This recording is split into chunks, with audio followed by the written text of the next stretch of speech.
Hello, I'm John Grom, and welcome to our 235th Right and Left Discussion Forum. We hold our televised discussions twice monthly to demonstrate the value of civil, productive, open-minded political dialogue. Today, our panel is going to discuss the Arab-Israeli conflict, particularly the time period from 1948 until now.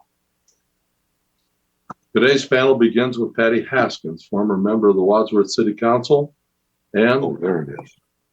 Well, got it. Excuse me. Former member of the Wadsworth City Council and the faculty of Wadsworth High. Then Tom Finley, retired vice president of Human Resources Development at Rubbermaid Incorporated. Then Bryan Laubaugh, president of R&D Financial Services, and Dr. Ronald Chamberlin, retired senior research chemist. Patty, for over 2,000 years, two great religions, the origins of which came out of the God of Abraham, have been fighting each other. Is this all about a tiny strip of desert land, or is there something else? They are fighting over a tiny strip of land, but there's a lot more, involved with this. We need to look at really some of the history of the area. I mean, this area of the world has been controlled by the Greeks, the Romans, the Egyptians, the Babylonians, the Assyrians, the Ottomans, the British, of course, the Israelis, the Palestinians over the years. And more recently, this land was captured by the United Kingdom during World War I, and under League of Nations mandate until 1948, they controlled Israel, the West Bank, and Gaza. When 1948 hit, 1947, there was a UN resolution which split the Arab state and the Jewish state and Jerusalem. But a war followed, and Gaza was captured by the Egyptians and the West Bank by Jordan, which again separated it. So again, they're fighting over this. After the Six-Day War, though, in 1967, these areas were captured by Israel and were taken from Jordan and Egypt, and they were allowed to set up basically their own government, but Israel contained military occupation of the region. It was in 2005, I believe, that Hamas came on the scene as the elected officials in the Gaza Strip for the Palestinians. They replaced, I think it's pronounced Fatah's party. Excuse me, Patty, what year was that? 2005. Okay, thank you. And that is when Hamas came in. Now, it's almost ludicrous to think of this now, but at the time, Hamas was considered the more radical group, but they purported to be more moderate and not a radical terror group that they've turned out to be. They were elected in by the Palestinian people, but then they've never let go, and they haven't had free elections since then, and have managed to stay in control of this particular area. And, examining the Gaza Strip, it is a very small area. It's only about 130 square miles, and there's over 2 million people that are living there. Now, if you look at the populations of these areas, many of the people that are living there are refugees that have come from elsewhere. So much of Israel was populated after World War II with people hoping to find a safe place to practice their religion and to live in peace. The Palestinians have been there for years and years and years and want to practice their religion. And like the Israelis, look upon this land as a holy land, which is, you mentioned, there's 3 different religions that actually look upon this area as a holy land and a sacred land for themselves. And what I think all of the people, whether it be in the Gaza Strip, the West Bank, or in Israel itself, are simply looking for a safe place where they will not be treated poorly, and they will not be discriminated against. And they are all, in some sense, refugees. The Palestinians in the Gaza Strip were, did not want to be under control of Egypt. And look at the recent siege and war that's going on. Many of the Palestinians civilians that wanted to escape. Egypt would not allow them in, so they couldn't even get to safety. So they all want their own place, but they cannot seem to occupy it or share that space because of conflicts and because of the influence of terroristic groups like Hamas, like Hezbollah, which is into the West Bank out of Jordan. And they are threatening the life and the safety of these people who do not, really, where do they go? If they leave, there is no place for them. So that's why they fight. You're talking about the Jews now. There's no place for them to go. The Jews and the Palestinians, they are trapped in this situation. That's why they fight over this small piece of land. It has historical importance to all of them. There's religious importance to all of them. But they can't seem to share the space. Well, it is shared to some extent in that there are 18,000 Arabs that go into Israel every day to work. Right. Yes, there is some. And we're talking about, unfortunately, the citizens, the civilians, and they're willing to do it. But we have governments in power which are not willing to accept that. Hamas does not want that. They want the Jewish people gone. They want all of that land back. Netanyahu is definitely not a pacifist. He is one that is very strongly in favor of going into the Gaza Strip and removing not only Hamas, but all the Palestinians and making it a true Jewish state. Netanyahu is not the most popular prime minister that Israel has ever had. Right. And has his own political problems that he's dealing with. Yeah. Tom, what are your thoughts?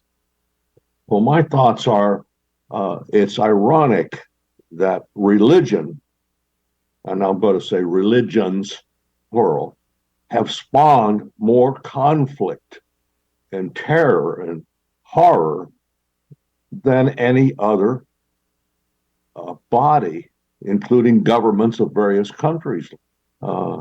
We, of course, had World War I, World War II, and that sort of thing. But just look at the conflict generated by the competition among religions.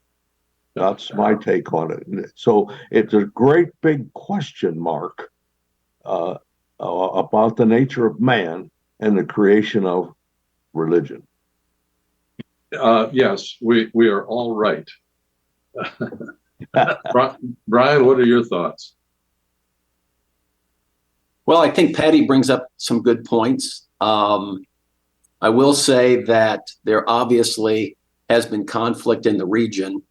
If you keep poking the bear, you will finally, at some point, get the claws and the teeth. Israel was observing a ceasefire with Hamas. Hamas is using the Palestinians as basically hostages. What doesn't get brought up a lot is that Palestine, the Gaza Strip, has not been occupied by the Israelis since 2005. And they basically sat back and let Hamas and the Palestinian people decide what type of government they wanted. And they voted in Hamas. And that was to their undoing. Hamas is a terrorist organization propped up by various groups in that region. Iran being one of the biggest sponsors of terror in the region. And they have funded them for many, many years, There's actually a city underneath the Gaza Strip and most of the area that's being attacked, and in tunnels, and it's just a mess. And this is what happens when you let a terrorist organization take over your country. You get this, and to sit there and I find it hard to believe. I guess I could be an apologist for Israel, because we don't get attacked on a regular basis. Over 5,000 rockets were sent into Tel Aviv and Israel to start this whole mess that started back on October 7th. Where did the Palestinians and the Hamas learn to do paragliding? There's no paragliding school in the Gaza Strip. Iran taught those people. They were under a ceasefire. Israel was under a ceasefire with Hamas.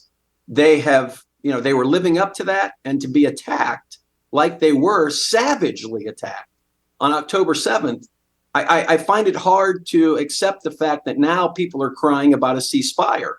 A ceasefire is not going to solve the problem of rooting out Hamas. And this problem has gone on for years, with the Jewish people accepting, wanting property. And after World War II, seeing what happened to the Jews. Let's not forget that 4 million were exterminated by the Nazis. And the UN finally came around to saying these people need a place that they can call home. Now, there's only 15 million Jews in the world at last count, and they have their own country. They're protecting themselves. And when it comes to wars, anybody that's picked a war with Israel has always gotten the short end of the stick. The 6-Day War, when the Arab countries basically got together and decided that they were going to just pretty much wipe out Israel. Look how that ended. So I feel that there are solutions to this, and the people of Israel have put up with enough. And when you let terrorist organizations run countries, and unfortunately, Palestine, the Gaza Strip, the Golan Heights, all that, it's just one big terrorist camp. And when you let that happen, you're going to at some point have issues. Now, some people will say, well, the civilians and we got to have a ceasefire. We got to do this. Every time Israel has agreed, they swap land for peace. How did that work out for them? They've always agreed to ceasefires, much to their dismay. They've always taken the brunt of a ceasefire, and they did on October 7th. So, I'm glad that the Biden administration has said that there's, in essence, no daylight between our relationship with Israel and the United States. And that was encouraging to me when the Biden administration came out and said, Israel has a right to defend itself. We will support Israel, and we will do everything we can to turn back these types of terrorist attacks. And Hezbollah has started up as well. So we'll see how that works. So that's pretty much how I'm feeling right now about the conflict over in the Middle East. Well, don't you think there's been a little bit of a shift in that Netanyahu this time is saying we are going to destroy Hamas. We're going to kill every one of them. If that's what it takes. They haven't. They hadn't done that before. They'd agreed to ceasefires. Well, exactly right. They have gone along with the international community with saying, okay, we'll stop fighting. We'll let Hamas basically reconstitute, and this is what happened. Yeah. If they wouldn't have stopped, gone along with these ceasefires years ago, we probably wouldn't be dealing with the problem we are now. But when you have an organization and other organizations that their only goal in life is to exterminate an entire people, from the river to the sea, does not mean, well, we just want land. Decolonization does not mean, well, we just want to move the Jews, or, we want free Palestine. We don't want any Jews. It's interesting to point out that over 20% of the population of Israel are Arabs. And Israel has taken in plenty of refugees from Palestine. The fact of the matter is, Hamas won't let the people in Palestine go. Yeah. And Egypt won't take them. Why is that? You just kind of wonder, why doesn't Egypt take them? There has to be more to the story, but Hamas will not let those people go. And Israel, as far as their blockade is concerned, that they've had, is only on materials that can be used against them. I know that Ron has got a lot of thoughts on this. We've talked about it over the years from time to time. What are your thoughts today, Ron? Bryan, to bring up a couple good points that I've read about just recently. It's hard to find good guys in this conflict, really, for and against. Certainly after the Holocaust, the Jews really needed a safe place, but Jews have been moving into Israel, into Palestine for years before that. Bryan points out that 20% of the population is Arabs, and actually Israel isn't really a religious state. A very high percentage of people in Israel are secular, and there is a conservative religious political party, and the parliamentary system is pretty much of a mess there, with power blocks vying with each other. Netanyahu is a tyrant, in my opinion, is up there. I read recently. I received a message from a friend recently. This woman is a psychiatrist in California. I know her to be politically liberal, and she sent this reference to a blog written by a Canadian history professor who lives in Israel, or lives there now, she and her daughter, and plans to stay there. And I didn't have a chance to read much of it. I just got it late last evening. But she points out many of these same things, that there's Israel itself is at least has been in the past a permissive, integrated area. The whole population of the country is less than that of New York City, so it's a small place. It really is, geographically, and it's smaller in population than most of the countries around it, certainly for Egypt. So that's been true.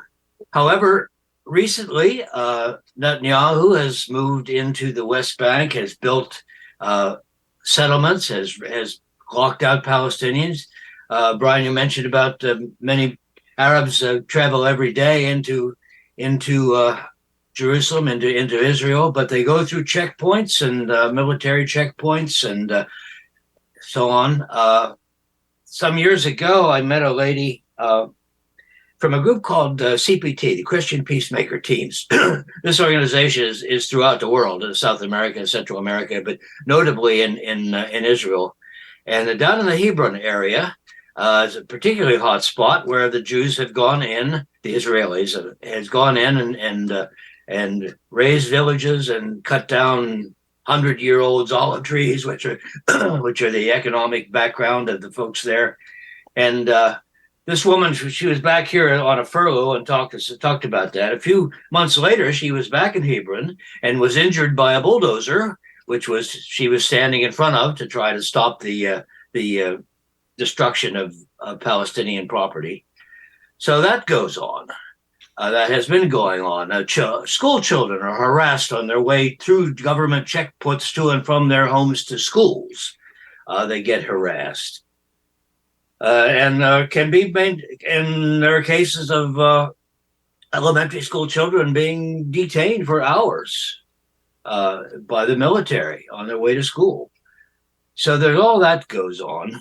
Well, Hamas is they're justified in this. They've been suppressed, but as Bryan mentions, and I have also read about this, Hamas never really let their people be free, and they've, as he said, has maintained the tight cut. Israel is really the monster here, and that they are being suppressed by Israel. They're being suppressed by Hamas. Paper today, Israel has just claimed that they have positive proof that one of the hospitals that they've been attacking is a Hamas headquarters. So that's sort of things going on. Hamas is apparently using civilians as a shield.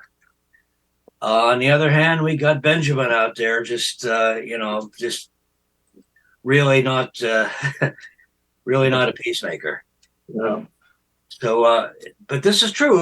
Also, I heard a Arab friends in Bethlehem, a family that says they're treating us like Hamas. His friend says they have cut off our electricity.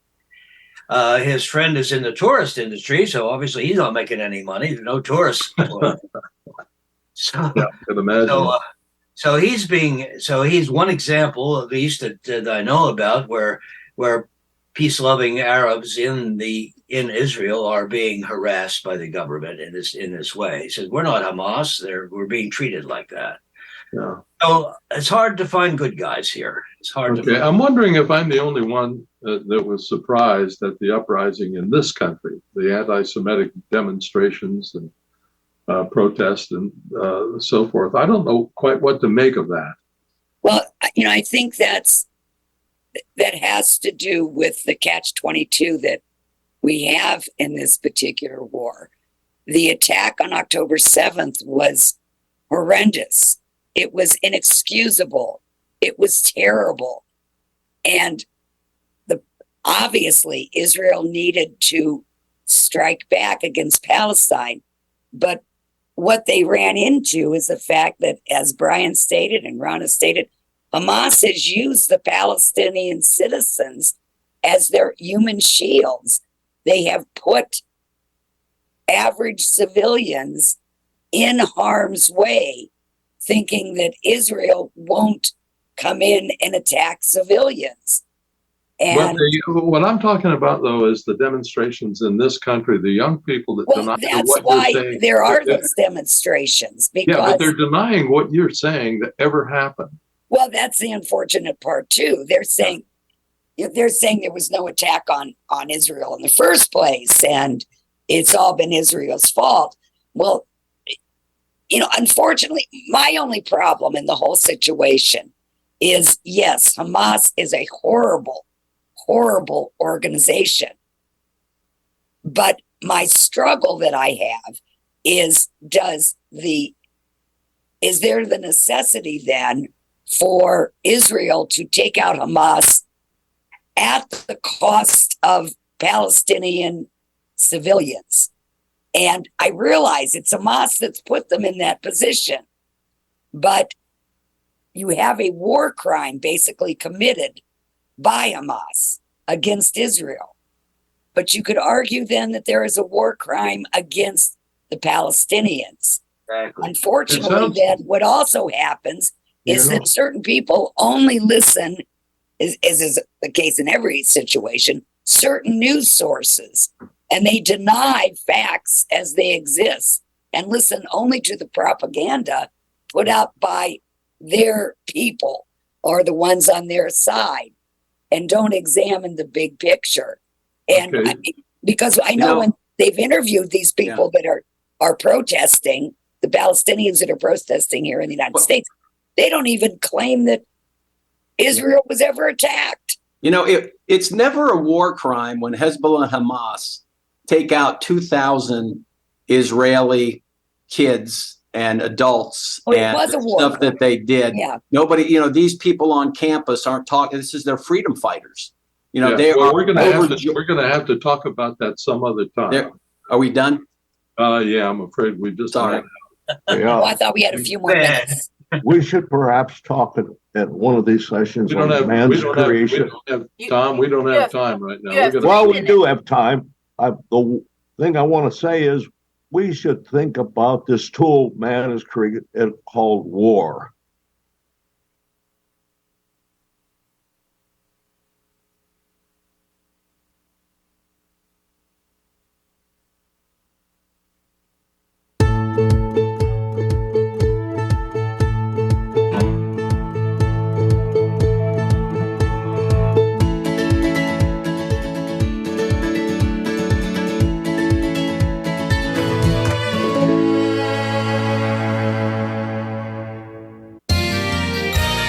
You are watching WCTV, Wadsworth Community Television.